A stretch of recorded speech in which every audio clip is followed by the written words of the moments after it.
Japanese summer is not a dry heat. I want to be clear about that before anything else, because a lot of advice about staying cool without air conditioning comes from places where the air is thin and dry, and the nights are cold, and none of it survives contact with real humidity. Where I lived, August was around 34 degrees in the day. The air did not move for weeks at a time, and the humidity sat somewhere in the 70s and 80s. Sweat does not evaporate in that. It sits on you. The nights barely dropped. There were stretches where the inside of a wooden house at 2 in the morning was warmer than the street, and that country dealt with that summer for a very long time before anybody had a compressor, which means the techniques had to actually work. Not feel nice, not look elegant in a photograph. Work in the worst conditions, or people would not have kept doing them for centuries. Every single thing in this video draws 0 watts. 2 of them cost nothing at all. Several take an afternoon and materials from an ordinary hardware shop. I am going to go through 9 of them, roughly in the order of how much difference they make, which is not the order you would guess. The one most people have heard of is not near the top. The one nobody talks about is number 9, and it is free, and it is the one I would do tonight before touching anything else. Stay to the end for that one, and stay for number 7, which does nothing whatsoever to the temperature and works anyway. I will explain exactly why, because it is the most interesting thing on this list. Number 1. The screen goes on the outside. This is the biggest single one, and it is the one Western households get exactly backwards. A Sudare is a hanging screen of split bamboo or reed. A Uchimizu is a larger, heavier panel of the same idea, leaned against the outside of the house. Both are hung outside the window, not inside, outside. Here is why that one word is worth several degrees. Sunlight comes through your glass as visible light. It lands on your curtain, your blind, your floor, your sofa, and it is absorbed there and becomes heat. And that heat is now inside the room. Your interior blind stopped you seeing the sun. It did not stop the energy entering. It just changed where in the room it turned into warmth. A screen on the outside absorbs that energy outside the glass, where the heat can be carried away by whatever air is moving past it. The energy never enters the building at all. The difference between blocking sun outside the glass versus inside the glass is not marginal. It is the difference between stopping most of the heat gain and stopping very little of it, and it costs the same either way. Reed screens also do something a solid shutter cannot. They are porous, so you still get diffuse light and you still get air through them. The room does not become a dark box. There is a second reason the outside position matters that has nothing to do with sunlight, and it is why a screen beats a shutter. A solid external shutter blocks the sun completely, which is good, and it also blocks the air completely, which, in a humid climate, is a serious problem. Still, air against a hot wall just gets hotter, and a sealed dark room in 80% humidity becomes unpleasant in a different way. A reed screen is full of gaps. Air passes through it constantly, which means the heat it absorbs is being carried away rather than accumulating, and the screen never becomes a hot panel radiating at your window.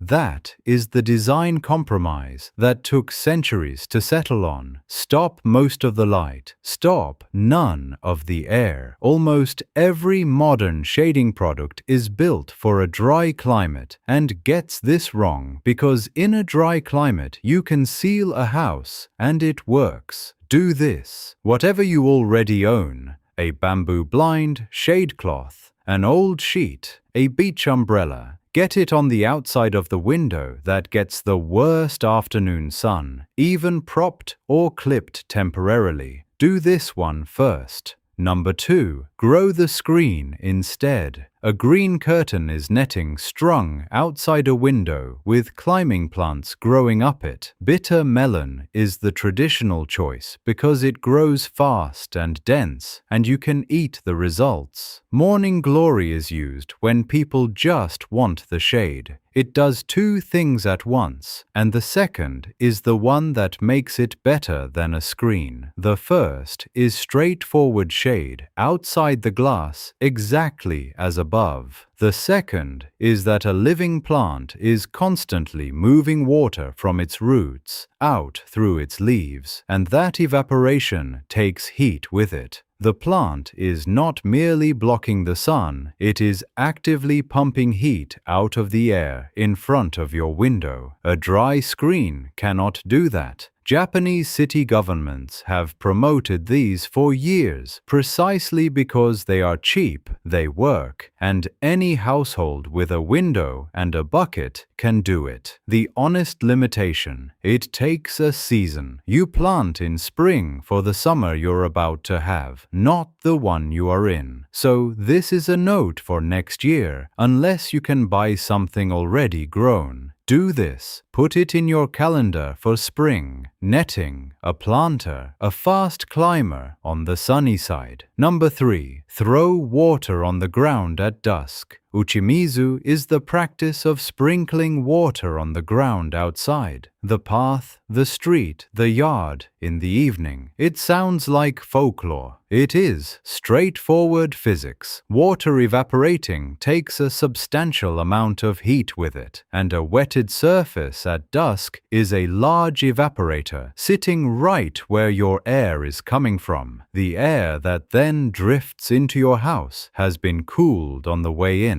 There are 2 details that decide whether it works. Do it in the evening or early morning, not at midday. In full sun, the water flashes off almost immediately. You have added humidity to hot air. And in a humid climate, that is worse than doing nothing. And do it on a porous surface in shade if you can. Packed earth, stone, gravel, sun-baked concrete at 4 in the afternoon just steams. There is also a communal aspect that I found genuinely lovely. Everyone does their own frontage in the evening, so a whole street cools at once, and the effect is much larger than one household could produce alone. There is a version of this that works indoors, and it is worth knowing for the nights when nothing else is helping. A wet towel hung in front of an open window or on a rack in the path of a fan is the same principle brought inside. Air passing through damp cloth gives up heat to the evaporation. It is the oldest cooling technology there is, and it costs a towel. The limit is humidity, and it is a hard limit. If the air is already close to saturated, nothing more will evaporate, and you get no cooling at all, just a damp room that feels worse.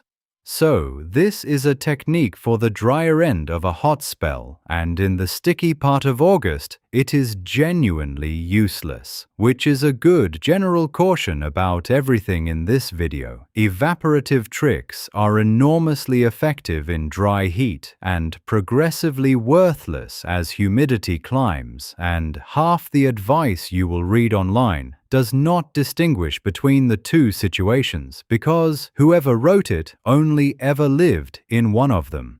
Do this. Before dusk on the next hot day, wet the shaded ground outside your most used window. A watering can is enough. Number 4. Get the floor and bedding right. Rush matting is the traditional floor, and it is not there for looks. Woven rush is breathable and it wicks moisture, so it does not do the thing a carpet does, which is trap a warm, damp layer against everything touching it. The bedding follows the same logic, and this is where it matters most, because the hardest part of a humid summer is not the afternoon, it is trying to sleep.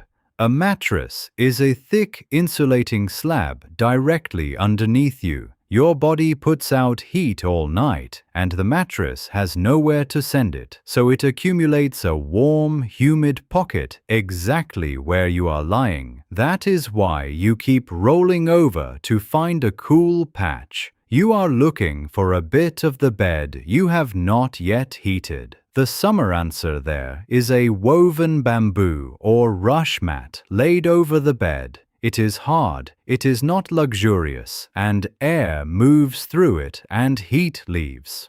Same for the pillow. Buckwheat husk instead of foam, because a foam pillow is a heat trap held against your head all night. The pillow deserves its own moment because it is the object most people never think to change, and it sits against the part of you that most needs to lose heat. Your head has a very large blood supply close to the surface. It is one of the main places your body sheds warmth at night. A molded foam pillow is a dense insulating block held directly against it, and it warms up within minutes and then stays warm, which is exactly why you keep flipping it. You are hunting for the side that has not yet been heated. A buckwheat husk pillow does not do that because it is a bag of loose, hard granules with air between them. Air moves through it, the heat leaves, and there is no accumulating warm pocket. It is also firmer than most people expect, and it makes a faint rustling sound when you move, which some people find they cannot get past. The zero-cost version, if you do not want to buy anything, is simply to have a second pillowcase in the fridge and swap it at bedtime. Crude, and it works for the first half hour, which is often the half hour that matters. Do this. Take the thickest thing off your bed and put something woven or flat on top of the mattress. Cotton or linen sheets, nothing synthetic. Then deal with the pillow, which is the single hottest object you own. Number 5. Wear the right cloth loosely. Summer clothing there is loose, light, and made of plant fiber, cotton or linen, cut so that it does not sit against the skin. The looseness is the functional part rather than the fabric alone. Cooling by sweating requires air movement across skin. A garment clinging to you stops that dead, no matter what it is made of, and a synthetic shirt clinging to you also stops the sweat from moving out through the cloth. Loose plant fiber lets air move in the gap and lets moisture pass through. That is the entire mechanism. The indoor summer wear is a light cotton set, worn at home and to nothing in particular, and there is no equivalent in most Western wardrobes, which is a small tragedy given how much of summer is spent inside sweating in something inappropriate. Do this. Get one loose cotton or linen set to change into when you get home in summer. Not sportswear. Loose and plant fiber. Number 6. Open the right 2 windows, not all of them. Cross ventilation is the thing everybody thinks they are doing, and mostly are not. Air only moves through a building if there is a way in and a way out. Opening every window in the house sounds like maximum airflow and often produces almost none because with no pressure difference across the building, the air simply sits. What actually moves air is a small opening on the windward side and a larger opening on the leeward side, or when there is no wind at all, which is most of a Japanese August, a low opening and a high opening. Warm air rises and leaves through the high one, drawing cooler air in through the low one. That works with zero wind, driven purely by temperature difference. So the useful move is not more windows. It is two windows chosen deliberately on opposite sides of the space, ideally at different heights. If you have a stairwell or an upstairs window, that is your chimney, and it is doing nothing for you closed. There is a sizing detail that makes a large difference, and almost nobody knows it. If the two openings are different sizes, air moves fastest when the inlet is the smaller one. Same reason a thumb over the end of a hose speeds the water up. A small inlet and a large outlet gives you a noticeable draft through the room. The reverse gives you a lazy drift. So, if you have a big patio door on one side and a small window on the other, open the small one wide and the big one only partly. That feels backwards, and it is correct. The other thing worth doing is checking which way the air actually goes, because everybody assumes, and most people are wrong. Hold a light strip of tissue at the gap. It takes 5 seconds, and it tells you which opening is the inlet, which is the only thing you need to know to set the rest up properly. Do this. Tonight, close every window except two. One low on the cool side, one high on the far side of the house. Stand in the doorway between them and feel whether air is moving. Then experiment. Number 7. The wind chime, which does not lower the temperature. Here is the one I promised, and I want to be careful with it because it would be easy to overclaim. A Furin is a small glass bell hung at a window in summer. It rings when air moves. It does not cool anything. It has no thermal effect whatsoever. It is a piece of glass making a noise. And people find rooms with one in them more bearable, and the reason is genuinely interesting. The sound is a reliable signal of moving air over a lifetime, and in Japan, the association starts in childhood and is reinforced everywhere, in shops, in fiction, in the sound design of summer itself. That sound becomes tightly coupled to the sensation of a breeze on skin. So the chime rings, and your brain supplies part of the experience of a breeze before your skin reports anything. I am not going to dress this up as a temperature reduction because it is not one, and any video telling you a wind chime cools a room is lying to you. What it is evidence that comfort is not purely thermal. A significant part of how hot you feel is interpretation, and interpretation can be given something to work with, which is also why a fan feels better than the numbers say, why a glass of cold water helps out of proportion to its mass, and why a room that looks cool, pale, uncluttered, with something moving in it, is more bearable than one that does not at the same temperature. Do this. Hang something at a window that responds to air and put anything visually hot away for the summer. Heavy throws, dark cushions, the wool rug. Number 8. Cool the person, not the building. This is the same principle as the winter version of this video, pointed the other way. Cooling an entire volume of air is enormously expensive. Cooling the surface of one human being is nearly free, and the surfaces that matter most are the ones with big blood vessels close to the skin, the neck, the wrists, the inside of the elbows, the feet. A damp cloth on the back of the neck does more, faster than 20 minutes of air conditioning because you are working directly on the blood supply rather than on the room. A cold wrist run under a tap for 30 seconds is noticeable within a minute. The thin cotton hand towel that people there carry in summer is doing exactly this job.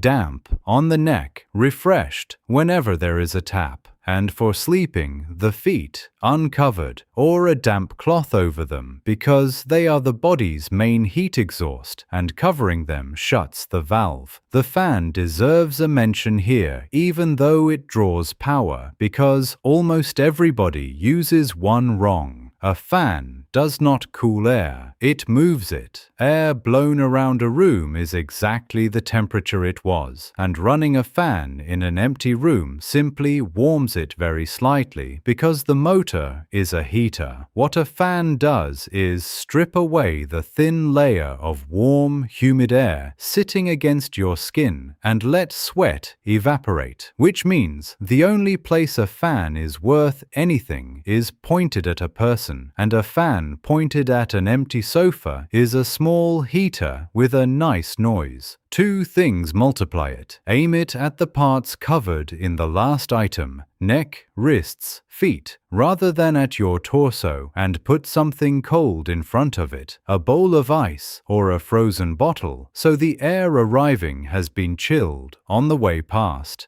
Do this. Keep a damp cloth in the fridge. Neck, then wrists. It costs nothing and works in about 90 seconds. Number 9. The one to do tonight. Here it is, and it is free, and almost every household in a hot climate gets it exactly wrong. Your house has thermal mass, walls, floors, furniture, and that mass holds heat. During a hot spell, it charges up over days, and by the fourth day, the building itself is radiating warmth at you all night. That is why a heat wave feels worse on day 4 than day 1, even when the outdoor temperature is identical. The fix is to discharge it at the one time of day when the outside air is cooler than the inside air, which is usually somewhere between about 2 in the morning and just after dawn. So, at night, when the outdoor temperature drops below indoor, open everything up,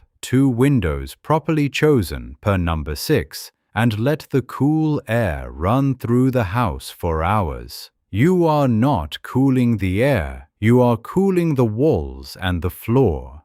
Then, and this is the part everybody misses, close it all in the morning, windows shut, screens down, before the outside gets warmer than the inside. The house is now a sealed, cool mass, and it will coast through the day on what you loaded into it overnight. Most people do the exact opposite. They shut up at night because of noise or insects, and then fling everything open at midday when it gets hot inside, which invites in air that is hotter than the air they had and charges the walls further. It costs nothing. It is entirely a matter of when the windows are open, and it is worth more than most of the items above it on this list. 2 practical obstacles come up every time I explain this, and both have answers. Security and insects are the usual reasons people will not sleep with a window open. Insect screening on the 2 windows you actually use solves the second completely and costs very little. For the first, a window that opens only a hand's width still flushes a house overnight. You do not need it wide, you need it open for 6 hours. The other obstacle is that this only works if the outside actually gets cooler than the inside at night, in a place where it does not, a dense city center holding its own heat or a genuine tropical climate. The night flush has nothing to offer you, and you should skip it rather than doing it out of principle and letting warm air in. The way to check takes 1 evening, a cheap thermometer outside and 1 inside. If the outdoor number drops below the indoor number at any point overnight, this technique is worth more to you than everything else in this video. If it never does, go back to number 1 and shade the glass instead. Do this tonight. Open 2 windows before you go to bed and close them when you get up, before the sun is on the house. So, 9 things. The screen outside the glass, the growing screen, water on the ground at dusk, woven surfaces where you lie, loose plant fiber, 2 windows, not all of them, something that rings when the air moves, a damp cloth on the neck, and opening the house at night, closing it at dawn. I will say the honest part. This is not an argument against air conditioning, and I am not going to pretend it is. In a genuine heat wave, for anyone elderly, ill, very young, or with a heart condition, air conditioning is a safety device, and the correct response to a dangerous heat wave is not a read screen. Please do not read this video as a reason to be a hero about that. What these 9 things do is change the baseline so that the machine runs less, later, and at a higher setting, and so that the ordinary hot days, the ones that are uncomfortable rather than dangerous, do not need it at all. In a house where the walls are cool at 8 in the morning and the sun never reaches the glass, a lot of the summer simply stops being a problem. Now, tell me the number. Out of those 9, which is the one you are going to do first? Just the number in the comments. I am going to guess almost nobody says 9. And 9 is free, and it is the best one on the list. And that gap between what sounds impressive and what actually works is the whole reason I made this video. And if this landed, send it to the person you know whose bedroom is unbearable from June to September. That is the last of this run. Whatever the next one is, it will be another set of things I did not expect to still be doing years after I came home. Until then, open it at night, shut it at dawn.